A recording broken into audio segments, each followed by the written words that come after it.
30 years passed in the darkness between the stars. The asteroid belt was cold. It was empty. It was perfect for hiding. The 23 ships that escaped Earth found a large asteroid named Koa 7. It was made of iron and ice. It was ugly and dead. But it became home. Admiral Park Do-yoon was now 82 years old. His hair was white. His face was covered in lines. But his eyes were still the same. Cold. Empty. Waiting. The survivors called themselves the Remnant. At first, there were only 15,000 of them. They lived in their ships, crowded together like animals. Many wanted to give up. Many wanted to die. But Do-yoon would not let them. "We survive," he told them every day. "We survive because we must. We survive because one day we will make them pay. Every death on Earth will be answered. This I promise you." Kim Ji-woo was only 8 years old when Earth died.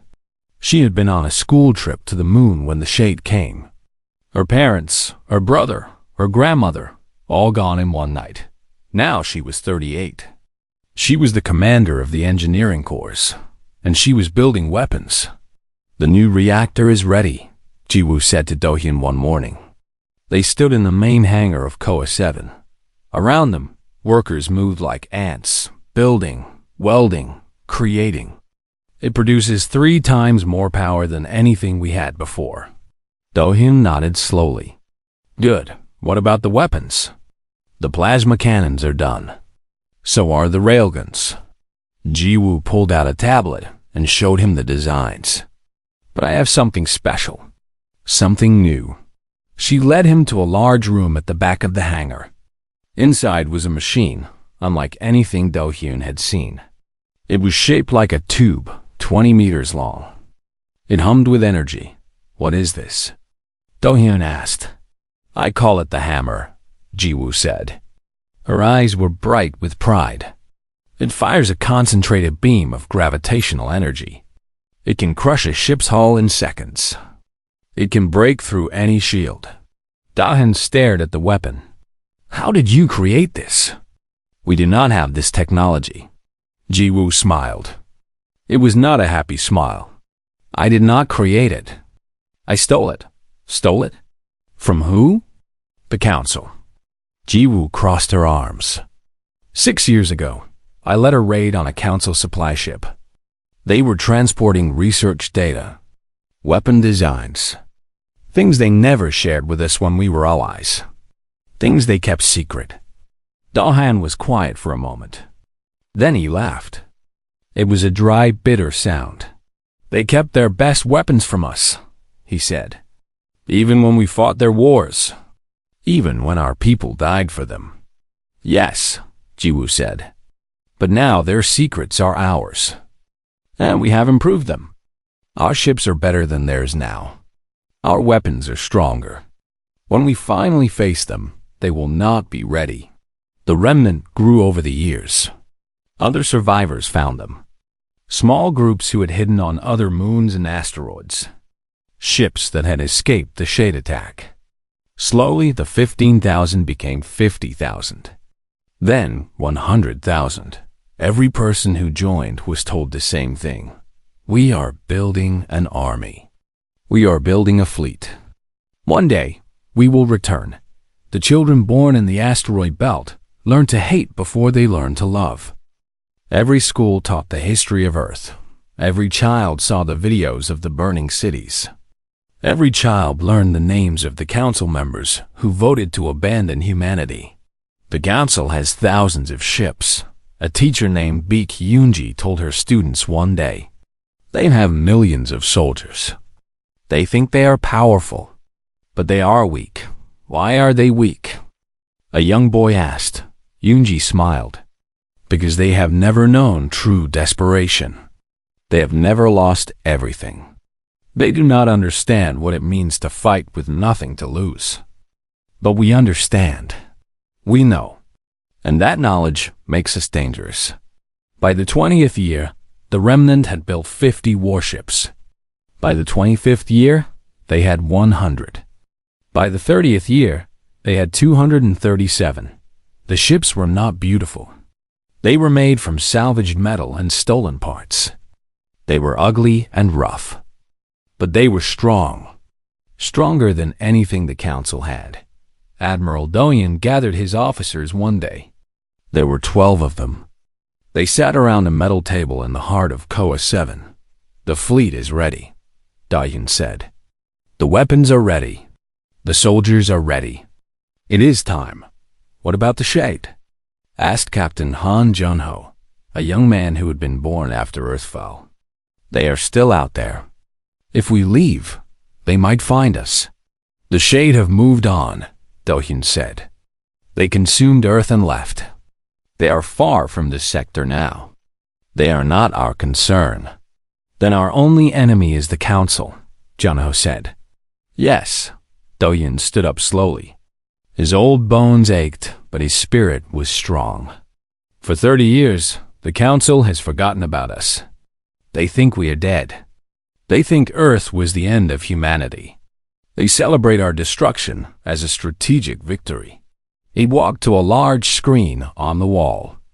He pressed a button and a map appeared. It showed the galaxy, with thousands of lights representing Council worlds. "They are soft now," Doyen continued. "They have not fought a real war in decades. Their soldiers are lazy. Their leaders are corrupt.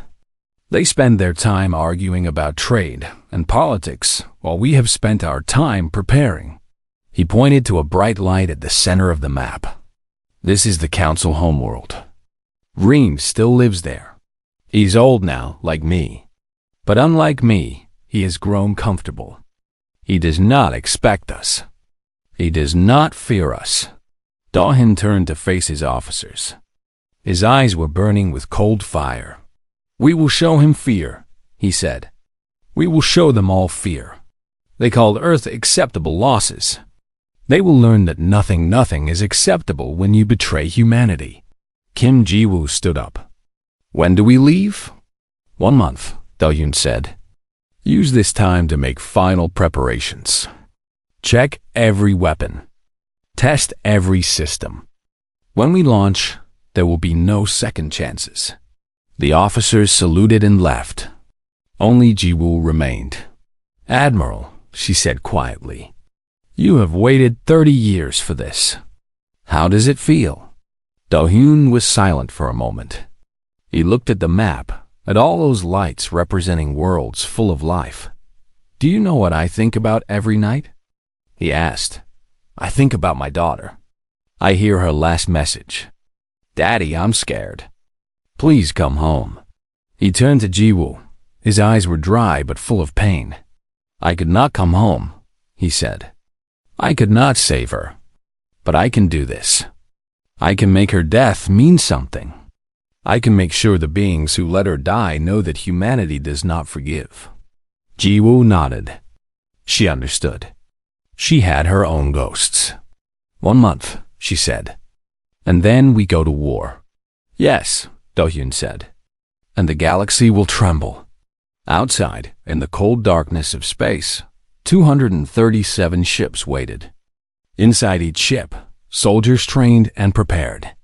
They were the children of Earth, the survivors of betrayal, the carriers of 30 years of rage. The remnant was ready, and the Council's time of peace was about to end. The Council homeworld was called Varus Prime. It was a beautiful planet with purple oceans and golden forests. Tall crystal towers rose from its surface like the fingers of gods. 20 billion beings lived there, creatures from 100 different species. They had known peace for 30 years. The Shade threat had passed. The small human problem had solved itself. Life was good. On the morning of the attack, Councilor Vring was eating breakfast in his private chamber. He was very old now, over 200 years by his species counting. His blue skin had faded to gray. His 4 eyes were weak. But he was still the most powerful being in the galaxy. His assistant, a small furry creature named Peak, rushed into the room. "Counselor," Peak said, "something is happening in orbit." "What kind of something?" Reen asked, not looking up from his meal. Ships, unknown ships. They appeared from nowhere. Our sensors did not detect them until they were already here. Vreen finally looked up. How many ships? Peek's small body was shaking. All of them, Counselor. All of them. In orbit above Varus Prime, Captain Lee Soo-jin stood on the bridge of the stealth cruiser Vengeful Spirit. She was 35 years old. She had been born in the asteroid belt, in a metal room with no windows. She had never seen a real sky until today. The Council homeworld spread below her like a jewel. So pretty, so peaceful, so unaware. All ships report ready, her communications officer said. Soo-jin nodded. She was tall and thin, with short black hair and eyes that never smiled. Her mother had died giving birth to her. Her father had died in a training accident when she was 10. She had no family, no loved ones. The fleet was her family. Revenge was her love. Status of orbital defenses? She asked. Minimal, her tactical officer, Lieutenant Kam Min-ho, replied. He was young, only 22. His hands moved across his console with nervous energy. They have 12 defense stations and about 50 patrol ships. Nothing compared to our fleet. Of course not, Soo-jin said. They did not expect us. They thought we were dead. She pressed a button on her command chair. A voice went out to all 237 ships. This is Captain Lee Soo-jin. 30 years ago, this planet voted to let our people die. They called us acceptable losses. Today, we show them what we accept. She paused, letting her words sink in. Remember Earth. Remember everyone we lost. Remember why we are here. When you fire your weapons, fire them with the anger of 8 billion souls. Today, we are not just soldiers. We are justice. On every ship, crews cheered. Some cried. All were ready. Attack pattern Alpha, Soo-jin ordered. Destroy the orbital stations first. Then the patrol ships. Leave the planet for last. The human fleet moved like a swarm of angry insects. They were fast. They were deadly. And they were completely unexpected. The first council station exploded in a ball of fire, before anyone on the planet could even send a warning. Then the second. Then the third. Lieutenant Min-ho watched his screen as target after target disappeared. His fingers pressed the firing controls again and again. Each press meant death. Each press meant revenge. But his hands were shaking. Lieutenant, Soo-jin said quietly, appearing beside him. You hesitate. Min-ho looked up at her. Captain, there are civilians on those stations. Workers, families, children. Soo-jin's expression did not change. Did the council think about human children when they abandoned Earth? Did they think about the families burning in their homes? No, but. There is no but. Soo-jin's voice was ice. We did not start this war. They did. They made the choice to let billions die. Now they face the result of that choice. She put her hand on his shoulder. It was not a comforting touch. Fire, Lieutenant. Fire and do not stop. Min-ho looked at his screen. He thought of the stories he had heard. The burning cities. The screaming people. The silence that came after. He pressed the button. On Varus Prime, panic spread like wildfire. The sky was full of explosions. Debris fell like rain. Sirens screamed across every city. Councilor Vreen watched from his tower as his orbital stations died one by one. His old heart was beating too fast. His hands were shaking. Get me a connection to those ships, he ordered. I will negotiate. Counselor, Peek said, they are not responding to any communications. Force a channel open. Use emergency protocols. Finally, a face appeared on Vreen's screen. It was an old human man with white hair and empty eyes. Vreen recognized him immediately. Admiral Park. Vreen breathed. You survived. I survived, Dayan said. His voice was flat, dead. Many of us survived. Not enough. But enough. Admiral, please. We can discuss this. We can negotiate. The decision 30 years ago was complicated.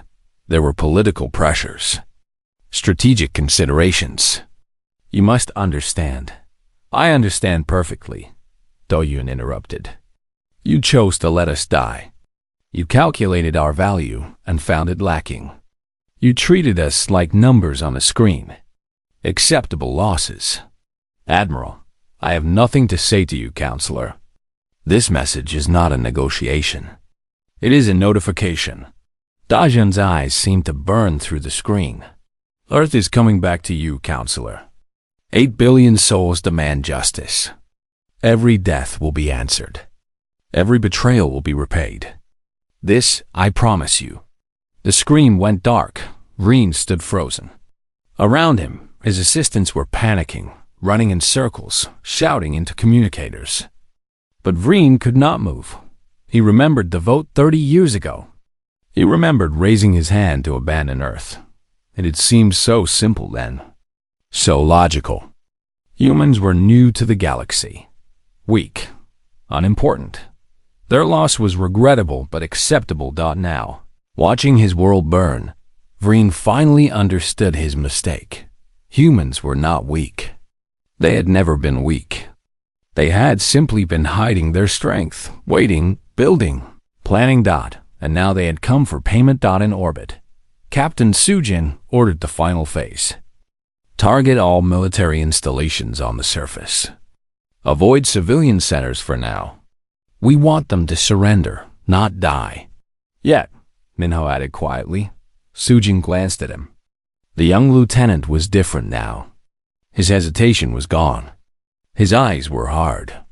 Yet, she agreed. The bombardment began. Military bases exploded. Defense towers crumbled. Ships tried to launch from the surface but were destroyed before they could reach orbit. In 3 hours. Varus Prime's military was gone. Completely destroyed.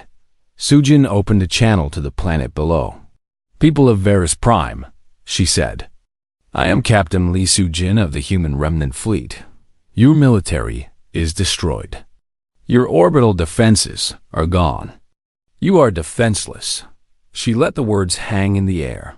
30 years ago, your council abandoned Earth to the shade. 8 billion humans died. Your leaders called it acceptable. We disagree. She stood straighter, her voice growing stronger. You have 1 hour to surrender. If you do not, we will begin targeting civilian centers. One by one. City by city. Until nothing remains. The choice is yours. The channel closed. Across Varus Prime, 20 billion beings looked at the sky. They saw human ships blocking out the stars.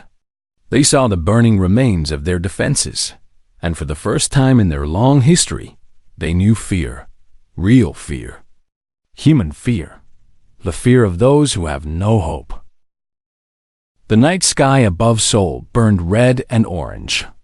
Admiral Park Do-hyun stood on the bridge of his ship, the Hanging, and watched his home planet die. The shade ships covered Earth like a dark blanket. They were everywhere. Millions of them. Do-hyun was 52 years old. He had served in the United Earth Fleet for 30 years. He had seen many battles, but he had never seen anything like this. The Shade were not like other enemies. They did not talk. They did not negotiate. They only consumed. They ate planets. They ate life. They ate everything. The Admiral, said his communications officer, a young woman named Choi Nari. Her voice was shaking. The Council is responding to our emergency signal. Do-hyun felt hope rise in his chest. The Galactic Council was powerful. They had hundreds of member species. Their combined fleet was the largest in the known galaxy. Earth had joined them only 50 years ago, but humans had proven themselves useful. They had fought in 3 wars for the Council. They had died for the Council. "Put them on screen," Doyun said. The main screen flickered. A face appeared. It was Council of Reen, a tall being with blue skin and 4 eyes. He was the leader of the Council's military committee. Doyun had met him many times. He had even called him a friend. "Council of Reen," Doyun said. "Thank you for responding. As you can see, Earth is under attack. The Shade have brought their main fleet. We need immediate support. Please send the Council Armada." Reen's 4 eyes blinked slowly. His expression did not change. That was when Do-hyun felt the first cold touch of fear. "Admiral Park," Reen said. "The Council has discussed your situation. We have made a decision." "A decision?" Do-hyun asked. "What decision?" "We need ships. We need them now. Every minute you wait, more people die."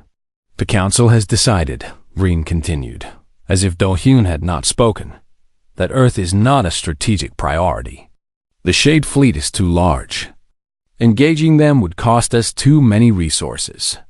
We have voted to withdraw all Council forces from your sector." Do-hyun could not speak. He could not breathe. Around him, his bridge crew had gone completely silent. "You are abandoning us," Do-hyun finally said. His voice was quiet, dangerous. "We are making a strategic choice," Reen said. "Earth is one planet. The Council protects thousands of planets. Sometimes sacrifices must be made." "Sacrifices?" Do-hyun felt his hands shake. "There are 8 billion people on Earth. 8 billion. My daughter is down there. She is 12 years old. Her name is Yuna. Are you telling me she's an acceptable sacrifice?" Reen's expression did not change. "I am sorry, Admiral. Admiral, the decision is final. Earth is now classified as acceptable losses. All Council ships have been ordered to retreat. I suggest you do the same." The screen went black. For a long moment, no one moved. No one spoke. Then Choi Nari made a small sound. It was a sob. She was crying. Do-hyun turned to look at his crew. There were 47 people on the bridge. They were all looking at him. Some were crying. Some were angry. All of them were afraid. "Admiral," said his first officer, a man named Yoon Tae-sik. "What do we do?" Do-hyun looked back at the screen showing Earth. He could see the Shade ships landing now. They were like locusts. They covered entire continents. He thought of his daughter, Yuna. She was at their home in Bizen. She was probably scared. She was probably waiting for her father to save her, but he could not save her. He knew this. His ship had weapons, but not enough. He had a crew, but not enough. Against the Shade fleet, he had nothing. "Contact all remaining Earth ships," Do-hyun said. His voice was steady now, cold. "Tell them to retreat to the outer system. Tell them to hide in the asteroid belt. Tell them this is a direct order." "But Admiral," Tae-sik said, "what about Earth? What about our families?" "They are dead," Do-hyun said. The words hurt more than anything he had ever felt. "Or they will be soon. We cannot save them, but we can survive. And if we survive, we can remember. And if we remember, we can make them pay." "Make who pay?" Nari asked. "The Shade?" Do-hyun turned to look at her. His eyes were empty. No tears, no anger, just nothing. "No," he said. "The Council. The Shade are monsters. They do what monsters do. But the Council? They are supposed to be civilized. They are supposed to be our allies. They watched us die and did nothing. They chose to let us die." He looked back at the screen. Earth was burning now. The atmosphere itself was on fire. "One day," Do-hyun said, "they will learn what they created today. They will learn what happens when you betray humanity. They will learn that we do not forget, and we do not forgive. The hanging turned away from Earth. Behind it, 23 other ships followed. They were all that remained of the United Earth Fleet. 23 ships. Less than 15,000 people died as they flew into the darkness. Do-hyun received one last transmission from Earth. It was from his home. "It was from Yuna, Daddy?" Her voice was small and scared. "Daddy, the sky is dark. Where are you? I am scared. Please come home." The transmission cut off. Static filled the channel. Do-hyun closed his eyes. A single tear ran down his cheek. It was the last tear he would ever cry. "Set course for the asteroid belt," he said. "Maximum speed." Behind them, Earth went silent. 8 billion voices gone in a single night. The cradle of humanity, destroyed while the galaxy watched and did nothing. But in those 23 ships, humanity survived, broken, wounded, filled with rage. And rage, as the Council would learn, was the most dangerous weapon in the universe. The fleet disappeared into the darkness between the stars. They carried with them the memory of every soul lost, every child who never grew up, every dream that would never come true. The Council thought they had seen the last of humanity. They thought Earth was the end. They were wrong. It was only the beginning. The surrender came in 43 minutes.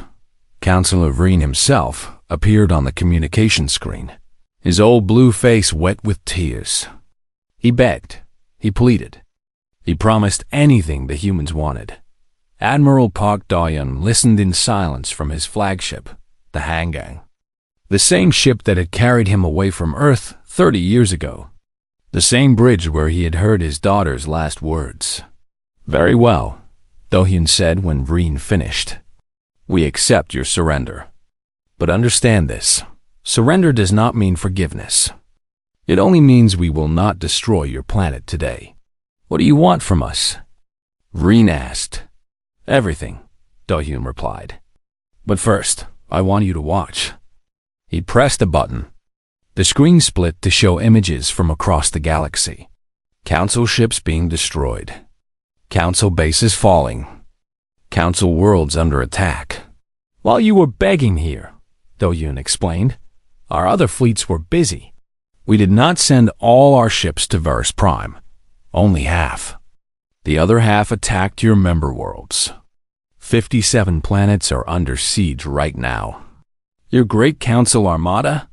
It no longer exists." Vreen's 4 eyes went wide. "Impossible. We have thousands of ships." "You had thousands of ships," Do-hyun corrected. "They were spread across the galaxy, protecting trade routes and watching borders. They were not ready for war. We were. Over the next 3 days, the reports came in. Council world after council world fell to human forces. Some fought. Most surrendered. The humans were not cruel. They did not destroy cities or kill civilians without reason. But they were thorough. Any military target was eliminated. Any resistance was crushed. Commander Kim Ji-woo led the assault on the industrial world of Makar. The planet produced 70% of the Council's warships. When she arrived, the factories were still running. "Surrender or be destroyed," she broadcast. The planet's governor, a large reptilian creature, laughed at her. "You are one ship against an entire world. We have ground defenses. We have millions of workers who will fight you." Ji-woo smiled. It was not a nice smile. "Let me show you something," she said. She ordered her ship to fire a single shot from the hammer, the gravitational weapon she had built. The beam struck the largest factory on the planet. In seconds, the massive building crumpled like paper, crushed by its own weight. "That was one shot," Ji-woo said. "I have enough power for 1,000 more. Your ground defenses cannot reach me in orbit. Your workers cannot fight gravity. Surrender, or I will flatten every building on your world." The governor surrendered immediately. Back on Verus Prime, Do-hyun called for a gathering. All surviving council members were ordered to the main chamber. Soldiers in human armor stood guard at every door. Outside, human ships blocked out the sky.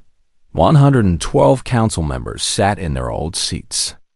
They had ruled the galaxy for thousands of years. They had made laws and declared wars. They had decided who lived and who died. Now they waited in fear, like children before an angry parent. June walked to the center of the chamber. He was wearing his old Earth uniform. It still fit, though it hung loose on his aged body. On his chest was a single medal, the last medal ever given by the United Earth government, awarded the day before Earth fell. 30 years ago, Do-hyun began, you sat in these same seats. You discussed the fate of Earth. You weighed our lives against your convenience. And you decided we were not worth saving. He walked slowly around the chamber, looking at each council member in turn. I remember your reasons. Strategic concerns. Resource allocation. Political complications. Such clean words for such a dirty choice. He stopped in front of Vreen's seat. You called us acceptable losses. Do you remember, Counselor?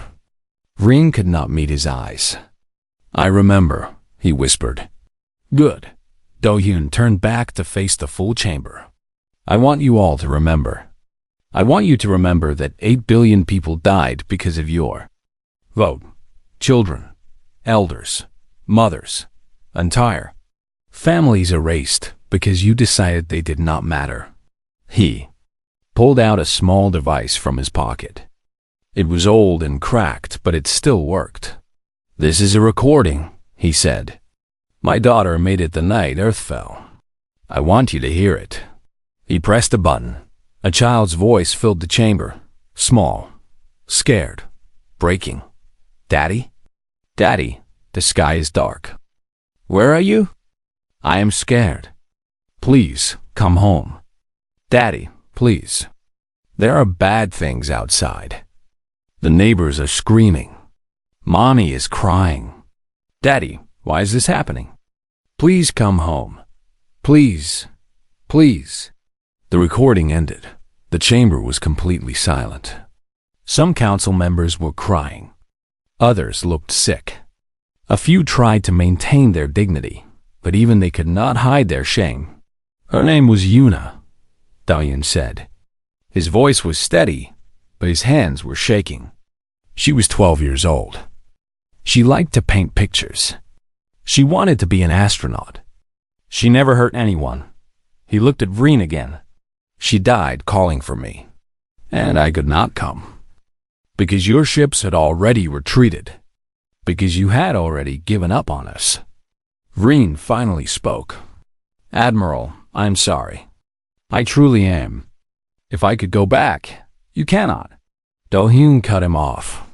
No one can go back. The dead stay dead. But you can go forward.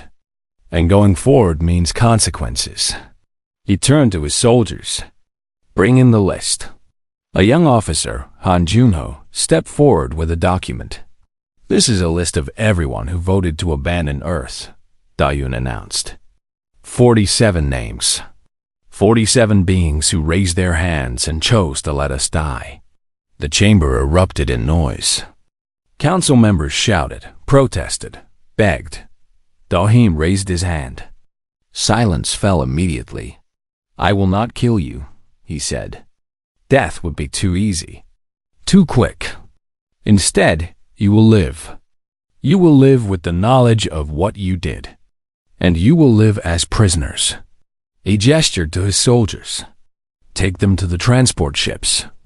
They will be moved to a prison colony on the edge of human space. They will spend the rest of their lives there, surrounded by memorials to Earth. Every day, they will see the faces of the dead. Every day, they will remember. As the soldiers moved forward, Vreen stood up. Admiral Park, he said, his old voice cracking. Before I go, I must ask, what will happen to our people? To the billions who had nothing to do with that vote? Do-hyun considered the question. They will learn, he said finally. They will learn that humanity is not weak. They will learn that we do not forget. They will learn that betrayal has a price. But we will not harm innocents. We are not monsters. We are not the Shade. We are human." He paused. And perhaps that is the most terrifying thing of all. The council members were led away one by one. Some went quietly. Some had to be carried. But all of them went. For the first time in history, the Galactic Council chamber was empty. Doyen stood alone in the center of the vast room. Around him, his soldiers waited in silence. "Sir," Juno said quietly, "what do we do now?" Dohyun looked at the empty seats. For 30 years, he had dreamed of this moment. He had imagined how it would feel. He had expected satisfaction, triumph, joy. Instead, he felt empty. "Now," he said slowly, "we build something new, something better. We make sure this never happens again." He walked toward the door, his old legs heavy. "The reckoning is complete," he said. "But our work is just beginning." Outside, the sky was full of human ships. The stars themselves seemed to bow before them. The galaxy had a new master, and this master would never forget where it came from. 5 years after the fall of the Council, the galaxy was a different place. The old Council chamber on Varus Prime was now a museum. Visitors from across the stars came to see where the great powers had once ruled. They walked through the empty halls and read the signs that told the story of humanity's betrayal and revenge. But the real power had moved. It now lived in a massive station floating in the void where Earth had once been. The station was called Memorial. It was built from the metal of the asteroid belt, shaped by human hands, powered by human will. Admiral Park Doyen died 3 years after the conquest. He was 85 years old. His body was worn out, broken by decades of stress and hatred. But in his final days, he smiled more than he had in 30 years. "I did what I promised," he told Kim Ji-woo on his deathbed. "I made them pay. I made them remember." "You did," Ji-woo agreed, holding his thin hand. "Rest now, Admiral. You have earned it." Do-hyun closed his eyes. "Tell Yuna. Tell her daddy came home." He never opened them again. Ji-woo wept for the first time in years. The funeral was the largest the galaxy had ever seen. Ships from every human fleet gathered around Memorial Station. Representatives from conquered worlds came to pay respects, some out of fear, some out of genuine admiration. Because the truth was, humanity had not ruled with cruelty. They had ruled with justice. After the conquest, many had expected revenge. They expected human soldiers to burn cities and kill civilians. They expected slavery and suffering. Instead, they got courts. They got trials. They got fairness. Every crime committed against humanity during the Shade attack was investigated. Every official who had supported the abandonment was identified. But not all were punished the same way. Those who had voted against abandonment were freed. Those who had tried to help Earth secretly were rewarded. Only the truly guilty faced prison. The new government was called the Human Protectorate. It was led by a council of humans, but it included representatives from other species. Baek Yoon-ji, the former teacher from the asteroid belt, was chosen as the first High Protector. She was 53 years old now. Her hair was gray, but her mind was sharp. She had spent 30 years teaching children about Earth's destruction. Now she would spend the rest of her life building something new. "The old council failed," she said in her first address to the galaxy. They failed because they forgot that power is not just about strength. It is about responsibility. It is about protecting those who cannot protect themselves. She stood tall, her voice carrying across 1,000,000 worlds. The council abandoned Earth because they calculated we were not worth saving. They saw numbers, not people. They saw strategy, not souls. And that blindness cost them everything. She paused, looking out at the assembled representatives. We will not make that mistake. Under the human protectorate, every world matters. Every species matters. Every life matters. Not because it is strategic, not because it is convenient, but because it is right. The galaxy listened. And slowly, they began to believe. Captain Lee Soo-jin became Fleet Admiral after Do-yoon's death. She was harder to convince about mercy. Her whole life had been built on hatred. Peace felt strange to her, like wearing clothes that did not fit, but she learned. She watched as former enemies became allies. She saw children from different species playing together, learning together, growing together. She saw something she had never imagined possible. Hope. I used to think revenge was the only thing that mattered, she told Lieutenant Kang Min-ho one day. He was now a captain himself, commanding his own ship. I thought once we destroyed the council, I would feel complete. And now? Min-ho asked. Soo-jin looked out the window of her office. Outside, ships from a dozen species patrolled together. Human, council, former enemies working side by side. Now I wonder if destruction was ever the point, she said. Maybe the point was proving that we could be better. That we could build something the old council never could. Min-ho nodded.